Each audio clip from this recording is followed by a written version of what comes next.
Selamat pagi, apakah suara saya jelas teman-teman? Jelas kayak di. Oke, baik. Ya, saudara, kita masih terus dalam seri kita mau menjadi kompak-kompak yang sejati, saudara. Nah, kompak yang sejati adalah kompak yang hidup dalam komunitas di mana saudara kita bisa saling menyembuhkan, saling memulihkan. Nah, karena itu saudara, hari ini ya khususnya pada minggu ini ke depan ya kompak-kompak dan kita semua saudara akan berfokus bagaimana kita saudara mengalami inner healing, kesembuhan batin. Ya, pada tanggal 7 ini nanti ya kita akan ada CG yang kedua di mana saudara peserta CG nanti akan mengalami saudara pemulihan hati, di mana mereka akan mengalami kesembuhan batin. Nah, saudara, kesembuhan batin itu perlu kita alami terus-menerus. Karena kalau kita masih membawa luka-luka dari masa lalu, maka kita tidak bisa bertumbuh serupa dengan Kristus. Ya, banyak sekali orang yang manusia rohnya, saudara, masih terluka, ya, pikiran bawah sadarnya saudara masih banyak yang terluka sehingga saudara membuat dia terhalang untuk bisa bertumbuh. Nah, karena itu saudara, supaya kita bisa menjadi orang yang bertumbuh semakin serupa Kristus, kita mesti ngalamin kesembuhan batin. Nah, bagaimana kita mengalami kesembuhan batin, saudara? Ya, kita mesti datang kepada Yesus sebagai gembala dan penasehat ajaib kita. Karena Tuhan, gembala dan penasehat ajaib kita sangat ingin kita, saudaraku, disembuhkan, dipulihkan. Mari kita lihat janji Tuhan untuk inner healing. Mazmur 147 ayat 3, Ia menyembuhkan orang-orang yang patah hati dan membalut luka-luka mereka. Ya, jadi Tuhan sangat ingin menyembuhkan orang-orang yang patah hatinya. Yang saudaraku ada luka-luka dalam hati mereka. Tuhan mau membalut luka-luka mereka. Ya, supaya mereka sembuh. Nah, demikian juga saudara kita di dalam kompak.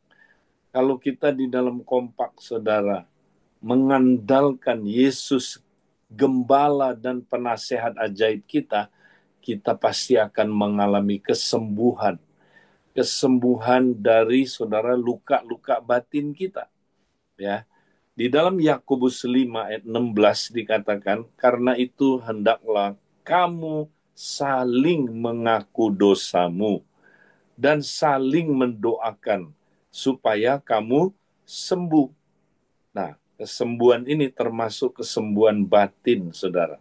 Doa orang yang benar bila dengan yakin didoakan sangat besar kuasanya. Nah, saudara, kalau kita kompak sejati, ya, kita itu saudara kalau kumpul, ya, kita pasti saudara saling terbuka, hidup dalam terang, saling mengaku dosa. Ya, kalau kita saling mengaku dosa dan saling mendoakan, kita pasti akan ngalamin kesembuhan.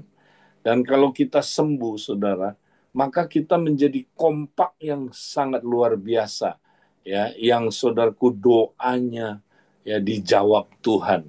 Ya, sehingga kita menjadi benar-benar kompak, komunitas sepakat. Ya, ketika kita sepakat, saudara, meminta apapun, Tuhan menjawab doa kita.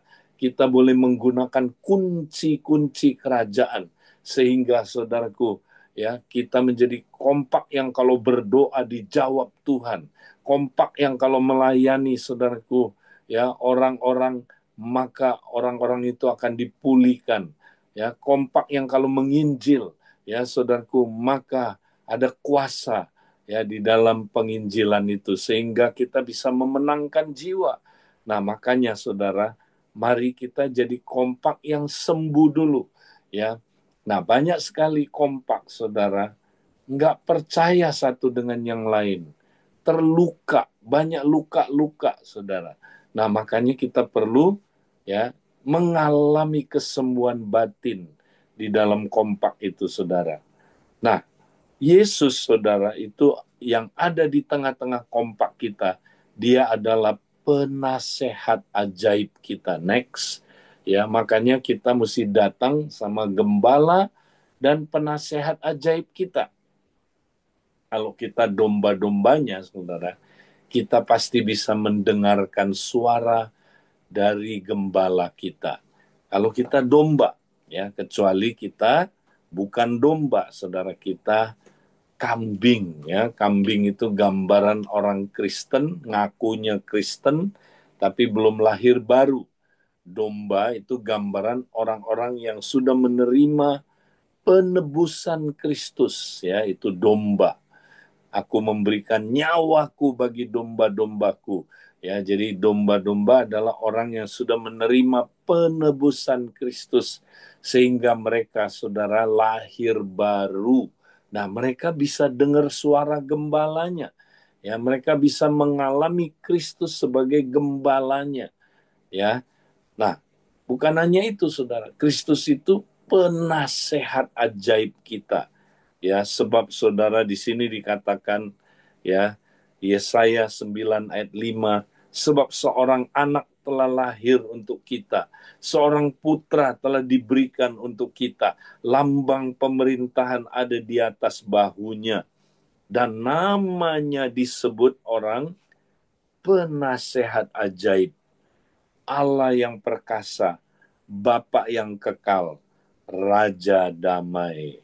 Wow, saudara, seorang anak telah lahir untuk kita. Ya, Yesus adalah anak Allah, ya, seorang putra yang lahir buat kita, saudara. Namanya disebut penasihat ajaib. Dari namanya kita tahu apa yang dia lakukan. Ya, apa yang dia lakukan, saudara. Kalau dia adalah penasehat ajaib, ya berarti dia, saudara, memberikan kita nasihat yang ajaib. Wonderful counselor. Ya, dia juga Allah yang perkasa. Wow, dia Allah itu sendiri yang menjelma jadi manusia, saudara. Bapa yang kekal. Nah, Bapa yang kekal di sini, Yesus bukan Bapa di surga, ya. Nah, ini salah ini. Orang oneness mengajarkan, nih, Yesus itu Bapa. Yesus adalah Bapa. Salah, saudara.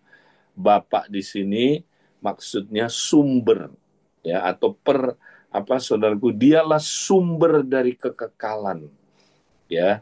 Jadi Yesuslah, ya, saudara, sumbernya kekekalan. Itu maksudnya. Bukan dia sama dengan Bapa, itu keliru, saudara.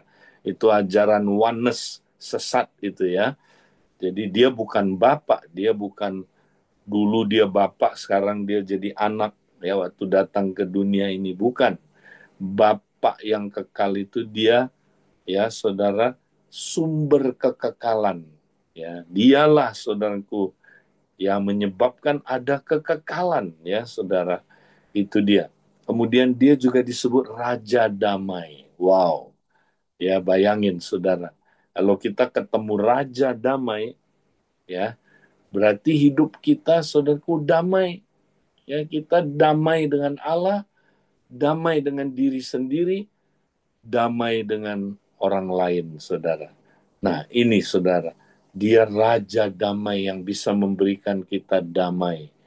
Ya, hari-hari ini, saudara, kita lihat bangsa kita lagi nggak damai, saudara. Ya, kita lihat banyak orang Kristen ikut-ikutan jadi nggak damai.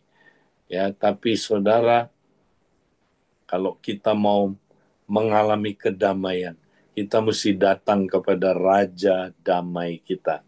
Ya, nah, saudara, bagaimana kita bisa ketemu Raja Damai kita? Nah, ini yang terakhir kan urutannya. Nah, pertama-tama ketemu dulu dengan penasehat ajaib kita, ya.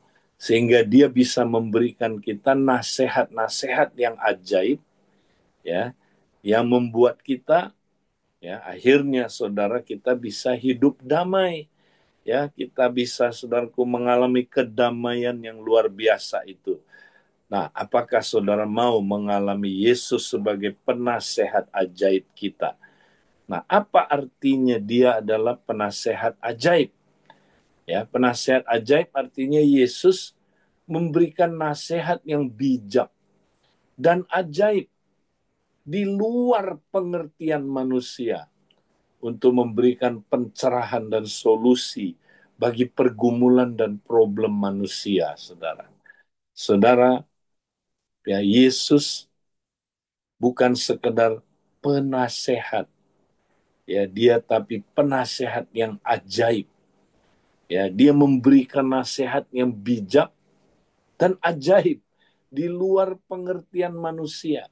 Kalau saudara ada masalah, datang sama konselor, ya kan? Penasehat. Nah, konselor itu manusia, saudara. Dia sendiri, ya, juga saudaraku membutuhkan nasihat, ya, tapi dia memberi kita nasihat, saudara. Dia bukan penasehat yang ajaib, makanya dia terbatas, saudara. Tapi kalau kita datang sama penasehat ajaib kita, haleluya, kita boleh menerima, saudaraku, nasihat yang bijak dan ajaib di luar, ya, kemampuan manusia, saudara. Ya, nah, hari-hari ini kita butuh, ya, saudaraku, Yesus sebagai penasehat ajaib, karena persoalan manusia begitu rumit, saudara. Waduh, hari-hari ini, saudara, lihat aja anak muda kita, saudara, yang namanya mental health itu, saudara. Itu, aduh, kehidupan anak muda sekarang nggak karu-karuan, saudara. Ya, termasuk kita, anak tua juga, ya kan? Nah, saudara, ancur-ancuran hidup ini, ya, stres, muncul penyakit-penyakit yang aneh-aneh, saudara.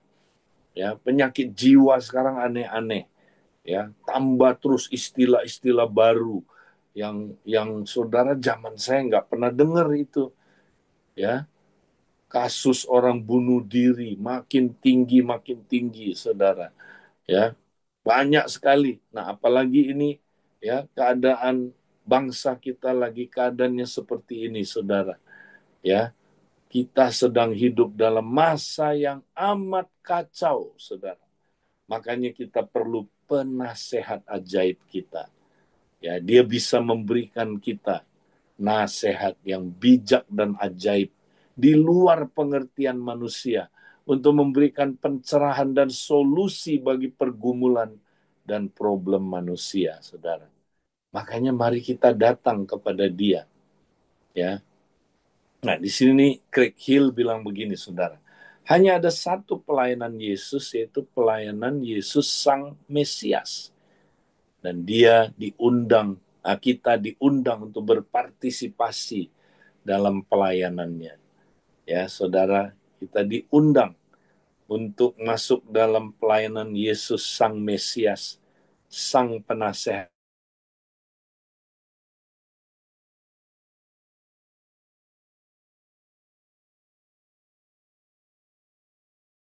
Bukan menjadi Yesus bagi orang lain. Ingat, jangan coba jadi Tuhan. Saudara jangan coba jadi juru selamat buat orang lain. Saudara akan stres, ya. Saudara jangan coba jadi Tuhan dalam pemuritan, saudara. Ya, saudara bukan Tuhan, ya. Kalau saudara coba jadi Yesus, jadi Tuhan dan juru selamat buat orang-orang yang saudara muridkan, saudara akan stres, ya. Jadi pelayanan kita bukan menjadi Yesus bagi orang lain, tapi memimpin orang lain kepada Yesus. Ya, penasehat ajaib. Saudara, kita punya penasehat ajaib. Mari kita datang sama dia, saudara. Ya, dan kita mengalami dia, ya.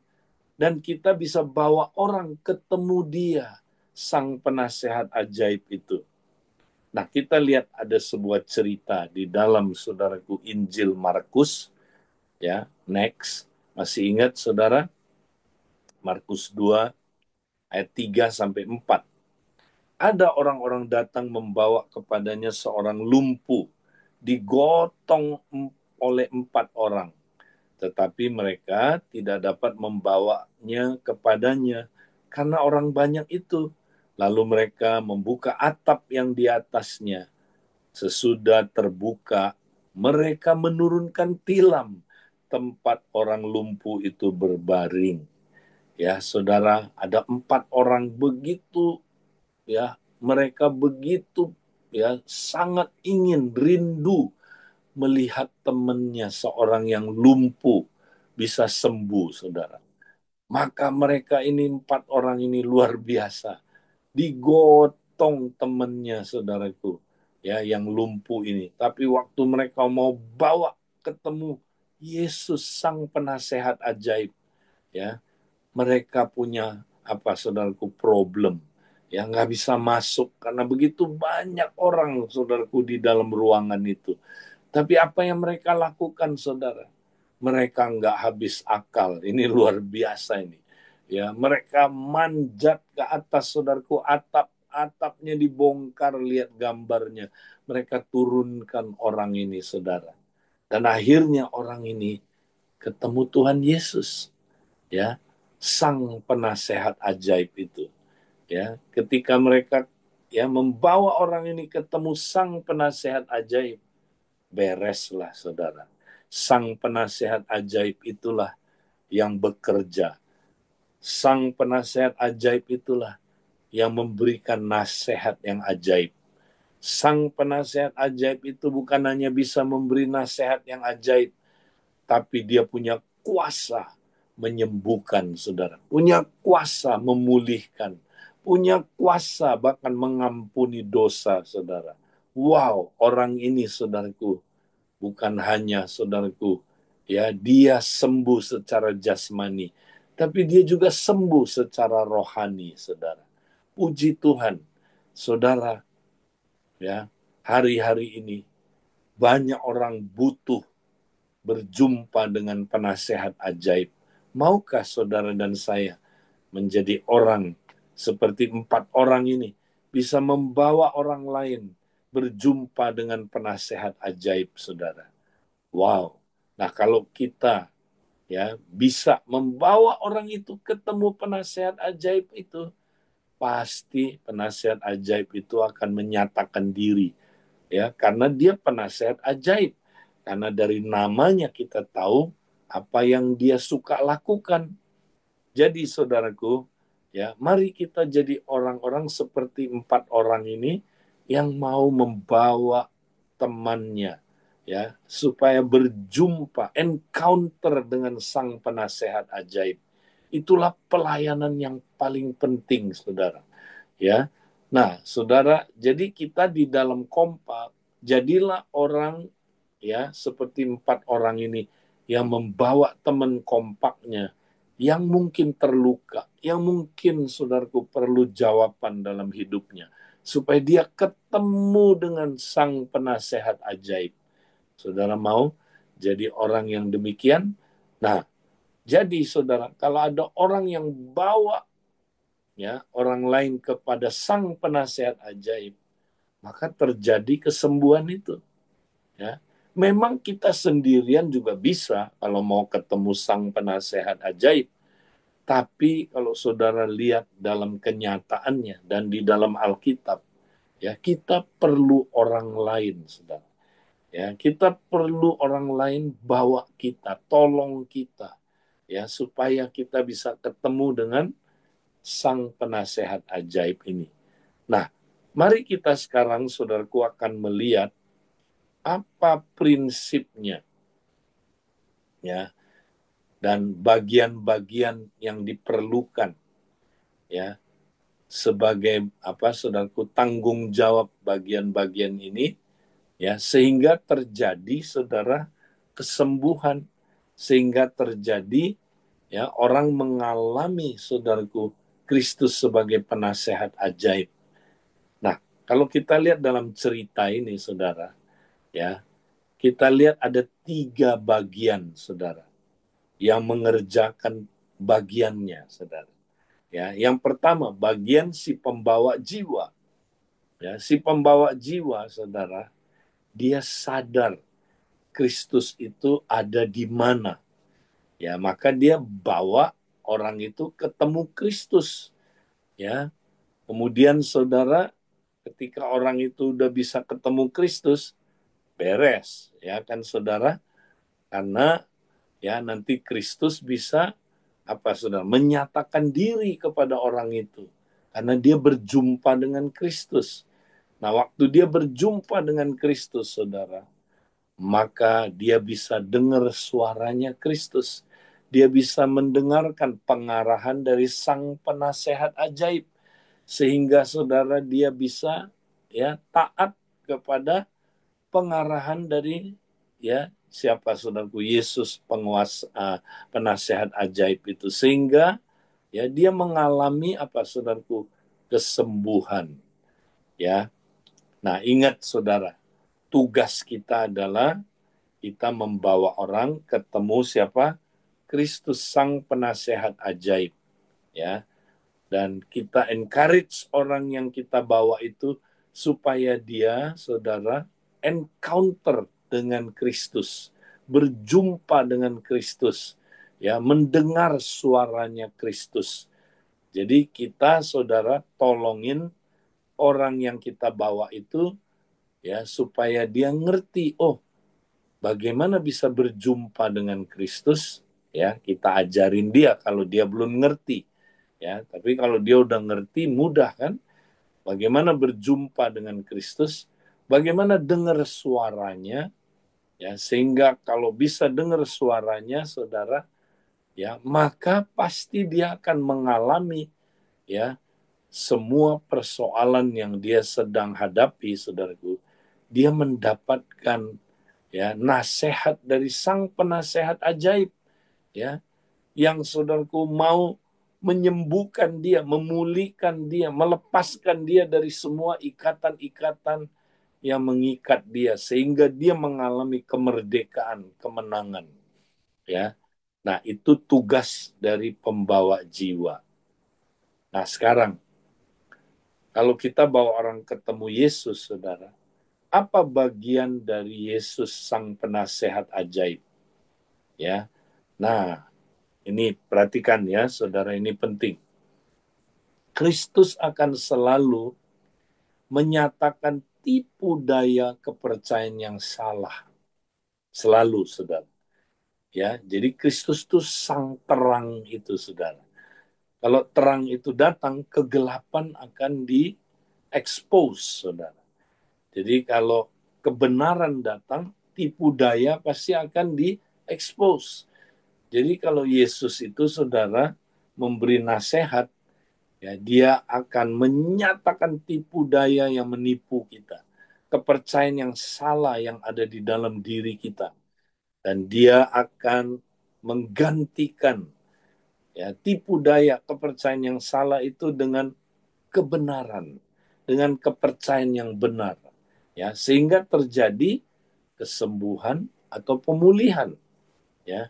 Jadi Kristus selalu, saudara, kalau orang datang kepada dia, dia akan menyatakan kebenaran, saudara. Ya, jikalau engkau bertekun dalam firman-Ku, kau adalah benar-benar murid-Ku, ya. Dan kamu akan mengetahui kebenaran, dan kebenaran itu akan memerdekakan engkau, ya. Nah, Kristus itu adalah kebenaran, saudara. Sang kebenaran. Dia selalu akan menyatakan kebenaran, kepercayaan yang benar. Dan dia akan, saudaraku, mengekspos tipu daya, kepercayaan yang salah. Sehingga, saudara, ya, kita boleh mengalami, saudara, kemenangan, kebebasan, ya, dari kebenaran yang kita terima itu. Nah, itulah bagian dari Kristus. Nah, sekarang saudara, apa bagian dari jiwa itu? Ya, nah sang jiwa juga ada bagiannya, saudara. Dia mesti terbuka dan bekerja sama dengan Roh Kudus untuk mengalami perubahan hidup lewat pelayanan Kristus penasehat ajaib itu. Jadi dia perlu terbuka dan kerjasama ya dengan Roh Kudus. Nah, inilah 3 bagian, saudara, yang harus bekerja sama. Baru terjadi kesembuhan batin, baru terjadi pemulihan.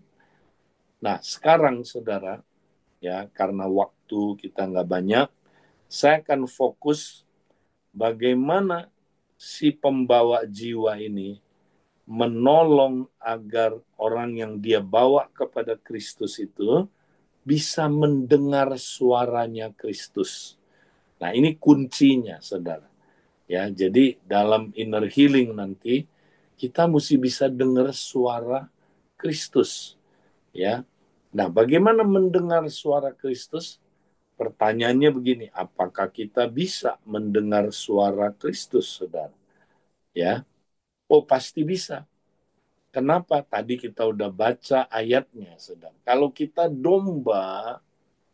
domba-domba pasti akan bisa mendengar suara gembalanya, ya kan? Nah, kecuali kita belum domba. Tapi walaupun kita belum domba, belum lahir baru, saudara, kita kambing. Kalau Kristus mau menyatakan dirinya, kita bisa tetap dengar suara Tuhan. Ya, karena Kristus kalau menyatakan diri, ya kita bisa dengar suara Tuhan.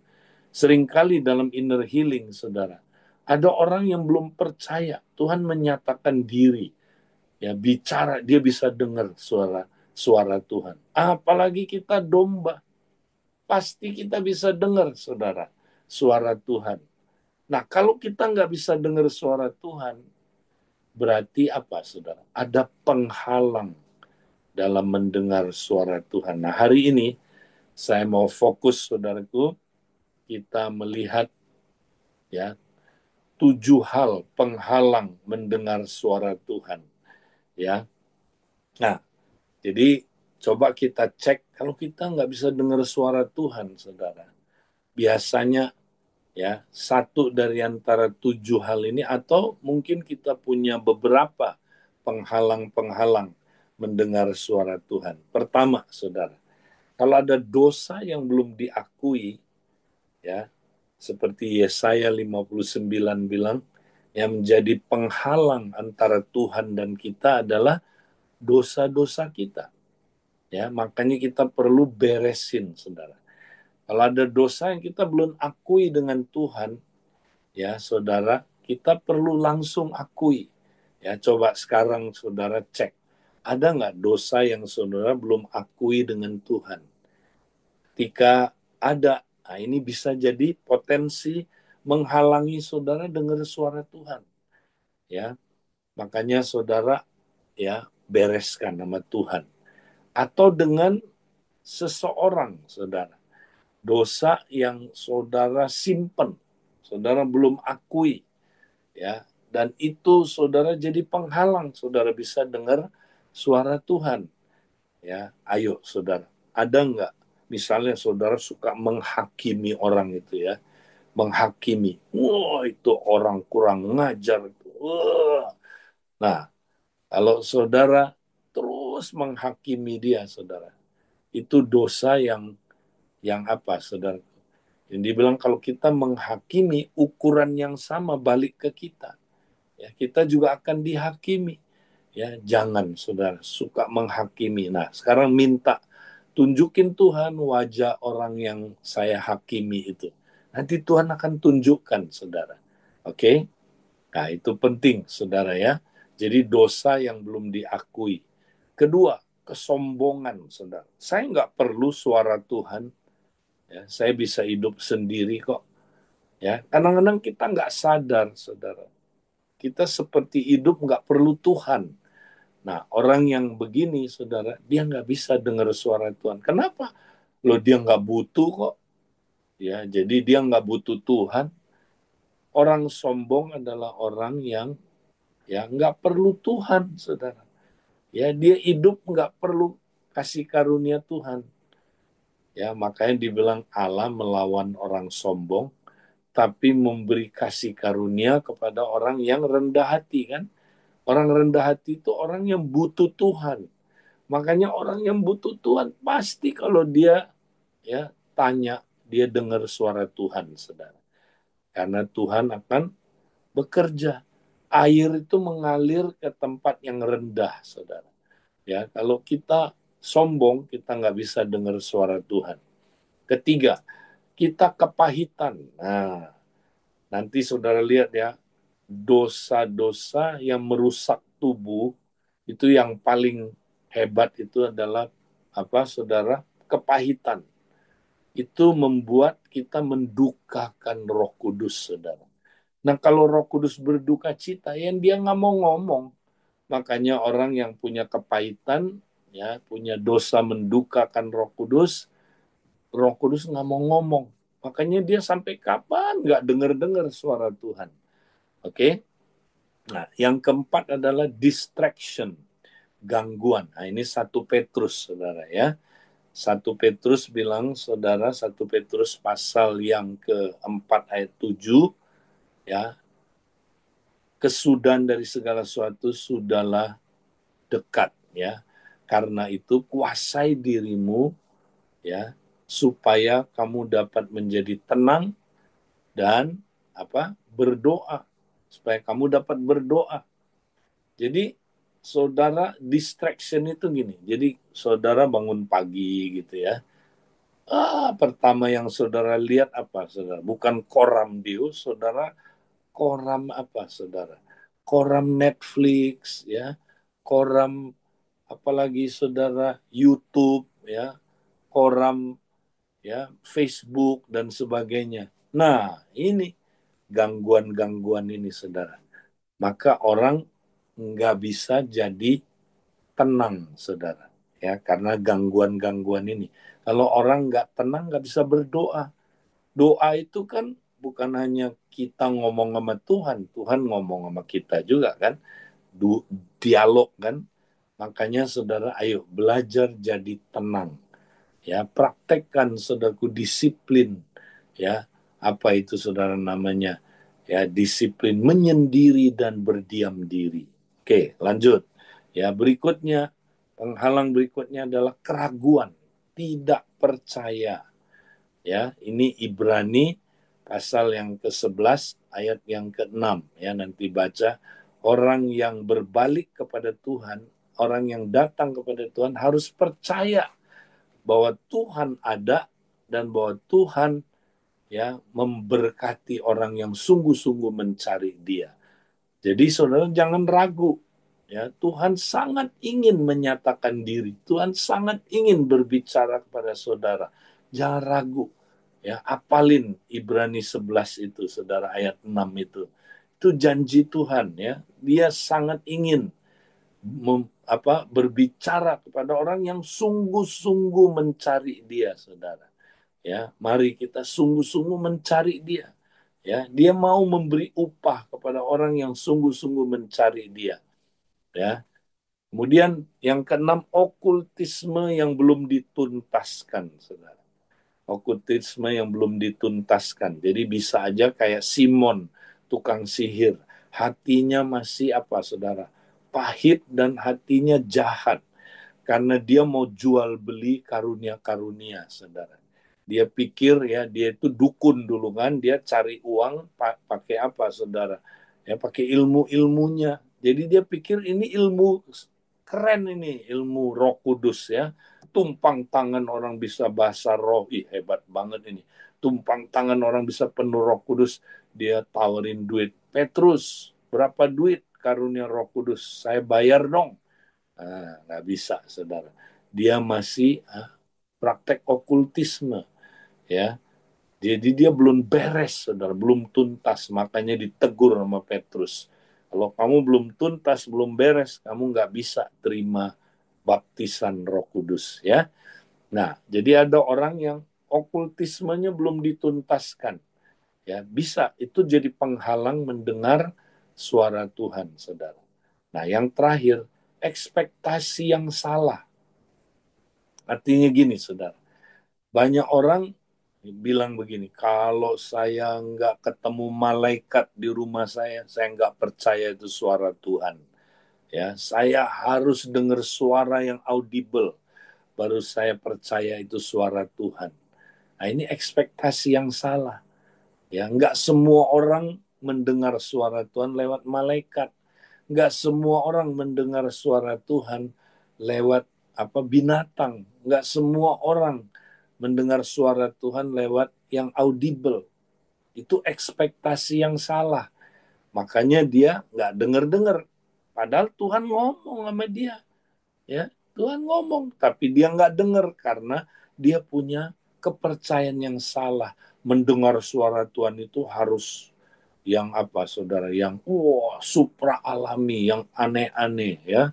Malaikat datang ke rumahnya, baru suara Tuhan. Nah, itu ekspektasi yang salah. Nah, jadi yang terakhir ya, karena waktu saudara, jadi bagaimana kita bisa mendengar suara Tuhan, saudara?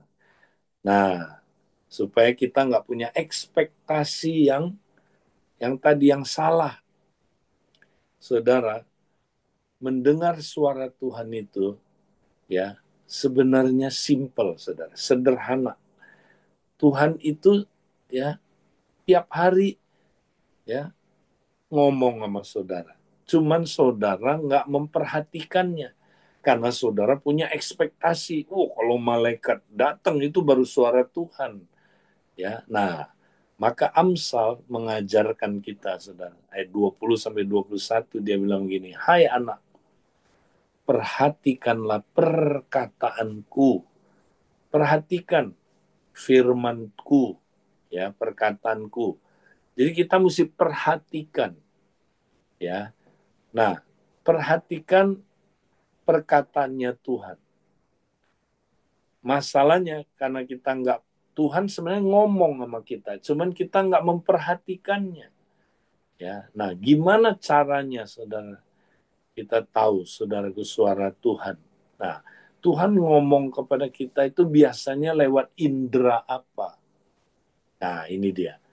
Arahkanlah telingamu kepada ucapanku. Yang pertama, Tuhan ngomong sama kita lewat indera telinga rohani kita, saudara. Ya, dia memberikan apa kepada kita, saudara? Kata-kata. Jadi, ya Tuhan kalau ngomong itu bukan kalimat-kalimat, tapi kata-kata. Makanya ada dua karunia disebut kata-kata. The word of wisdom, the word of knowledge. Jadi yang diberikan kata-kata, saudara. Ya, dia tiba-tiba di drop di telinga rohani kita. Ya, misalnya dua kata, ya, misalnya masa depan, misalnya takut akan masa depan, tiga kata misalnya ya, itu Tuhan ngomong sama kita, saudara, ya. Atau Tuhan kasih kata-kata takut, Tuhan kasih kata misalnya saudara, ya, keluarga, ya. Jadi dia drop kata-kata, saudara, ya. Nah, kata-kata ini, saudara, kalau kita terus ya kita dipimpin Roh Kudus, nanti Tuhan bisa, saudaraku, menyatakan dirinya. Lewat kata-kata ini dia berbicara kepada kita atau dia berbicara melalui kita untuk orang lain, saudara. Ya. Nah, itu yang pertama. Kedua, ya, Tuhan bicara lewat mata rohani kita. Karena dia bilang gini, janganlah semuanya itu menjauh dari matamu. Nah, mata apa? Mata rohani. Nah, banyak orang bilang, kalau saya nggak lihat dengan mata jasmani saya nggak percaya itu dari Tuhan. Loh, nggak semua orang bisa melihat Tuhan dengan mata jasmani. Tapi kita semua bisa melihat yang dari Tuhan, saudara, lewat mata rohani kita. Nah, makanya ya kalau Roh Kudus memenuhi kita, ya dikatakan dalam Kisah Rasul 17, anak-anakmu ya laki-laki dan perempuan akan saudaraku melihat penglihatan-penglihatan, ya kan? Nah, akan melihat penglihatan, saudaraku. Ya, pada akhir zaman banyak orang kan ya bisa saudaraku melihat penglihatan, ya, karena Roh Kudus saudaraku memberikan kita gambar-gambar, ya, atau penglihatan, atau kayak video, saudara, ya, kayak film, ya, dia bisa tunjukin hidup kita masa lalu waktu kita terluka, dia bisa kasih lihat penglihatan, saudara. Nah itu, ya. Nah, cara yang ketiga, saudara, Tuhan berbicara sama kita, katanya kita disuruh simpanlah itu di lubuk hatimu. Simpan firman Tuhan di lubuk hatimu. Ya, hati, saudara. Perasaan rohani. Ya, inilah, saudaraku, impresi, ya, atau intuisi. Ya, tahu-tahu kita tahu aja di hati kita, saudara. Ya, mungkin saudara pernah ketemu seseorang, saudara begitu doain orang itu, saudara pengen nangis sama-sama dia, sedih. Nah itu, ya, itu indera perasaan rohani, saudara. Beda sama perasaan emosional, beda. Ya, ini deep di dalam impresi, saudara. Saudara pernah nggak masuk ke suatu ruangan, saudara merasa seperti ada tekanan yang berat di ruangan itu, saudara. Nah, itu juga impresi, saudara. Ya, sedang Tuhan lagi ngomong sama perasaan rohani, saudara. Ya, ada sesuatu di situ, ya, saudara. Nah, jadi Tuhan bisa bicara, ya, kepada kita lewat tiga indera rohani ini, saudara. Ya, yaitu lewat telinga rohani, lewat mata rohani, lewat perasaan rohani kita. Makanya di Alkitab saudara akan temukan tiga hal ini diulang-ulang. Ya, apa yang dilihat oleh mata, didengar oleh telinga, ya, yang tidak pernah muncul dalam hati, ya. Jadi mata, telinga, hati. Mata, telinga, hati. Nah, ini cocok dengan saudara, ya, penelitian ilmu otak, ya. Memang manusia itu, saudaraku, ada tiga jenis. Ada orang yang belajar apa-apa lewat apa, saudaraku? Lewat apa yang dia dengar. Nah, ini orang yang auditori, saudara. Ya, auditori. Jadi dia dengar kata-kata, dia dengar konsep apa, sebuah cerita lewat yang dia dengar, saudara, ya. Tapi ada orang, ya, visual. Ya, dia melihat, saudara, lewat melihat, ya. Nah, ada lagi orang kinestetik, saudara. Lewat apa, saudaraku, yang ada di hatinya, intuisinya, saudara. Ya, itu kinestetik, orang kinestetik. Jadi, ya, saudara, kita unik. Kita dengar suara Tuhan itu unik. Nah, makanya kalau saudara mau dengar suara Tuhan, ya, jangan saudara apa berharap yang tadi itu yang tidak lazim, ya.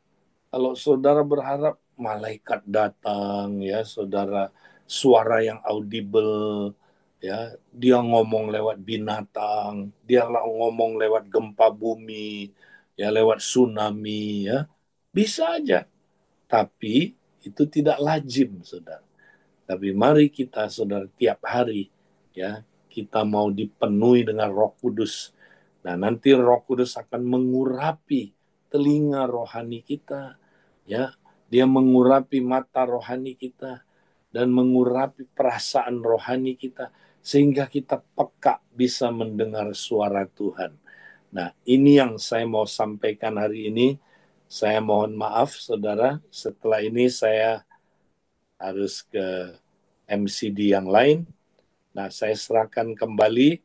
Nah, nanti minggu depan, saudara, kita akan lewat video, kita akan bahas tentang bagaimana kita, saudara, ya, mengalami inner healing.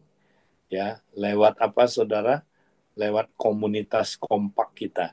Puji Tuhan, itu yang saya mau sampaikan hari ini. Saya kembalikan ke teman-teman yang bertugas. Silakan. Saya mohon maaf harus segera ya ke MCD yang lain. Tuhan berkati. Terima kasih Kak Edi buat equipment yang sudah diberikan. Oke, baik teman-teman. Karena waktu juga ya, kita akan akhiri mesbah kita ya, karena Kak Edi juga langsung ke MCD yang lain ya. Baik, biarlah kebenaran ini kita terus renungkan ya. Kita terus mau sama-sama ada di dalam kompak ya. Kita nggak bisa sendiri, tapi kita ada kompak ya. Kompak yang saling menyembuhkan. Oke, baik. Hari ini cukup sampai sini ya. Besok kita kembali sama-sama di Mesbah pagi ya. Ini hari tidak ada BR. Ya, Tuhan Yesus memberkati.